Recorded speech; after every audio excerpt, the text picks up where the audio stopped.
Myanmar's pro-military party has reportedly said it has secured victory after a month-long nationwide vote. The Union Solidarity and Development Party won most of the contested seats in the first two rounds of voting held in December and earlier this month. Combined with seats reserved for the army, the military and its allies are on track to hold just under 400 seats in parliament, comfortably surpassing the 294 needed to form a government.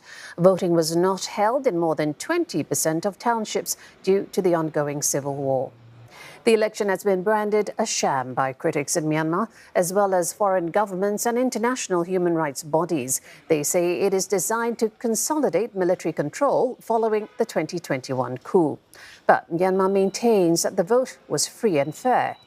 CNA's senior correspondent, Leong Wai Kit, looks at what comes next for the country.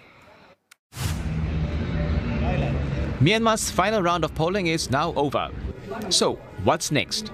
From Myanmar's constitutional point of view, Parliament is expected to be formed in March, and newly elected members of Parliament will assume duties in April. But from the point of view of the junta's opponents, there is no next step.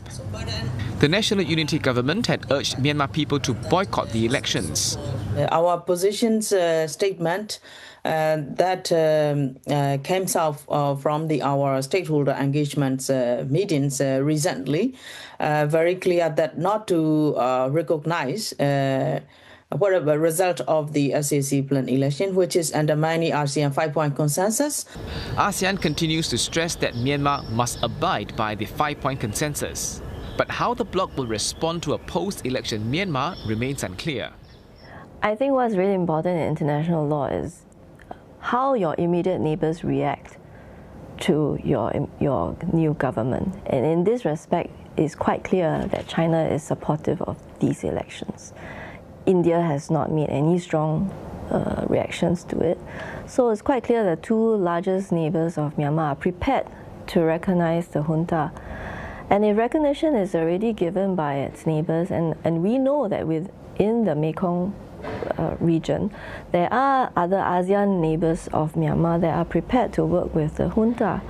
So in that regard, maybe it's not pragmatic to maintain the same line anymore and to try to see how the junta, which is part of the problem, can become part of the solution as well.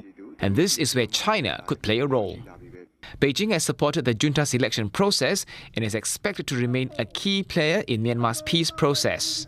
In 2012 to 2015-16, the role of China is mostly facilitating, right? They invite everyone to China and Yunnan, and they create a meeting and they facilitate to have a meeting, and then that's all. But starting from around 2021 onwards, they are now in the active mediation. Now, there are two key reasons for that. One, China wants to expand its role in peacekeeping in the global south, particularly Africa. And two, a stable Myanmar helps safeguard Beijing's economic interests. Though Myanmar's staggered elections have concluded, not every part of the country was able to vote.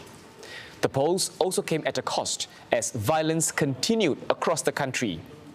At least one election official was reportedly killed by resistance forces, while the military says dozens of others were injured in firearms and explosives attacks on polling stations. And as for prospects of peace, what comes next for Myanmar remains uncertain.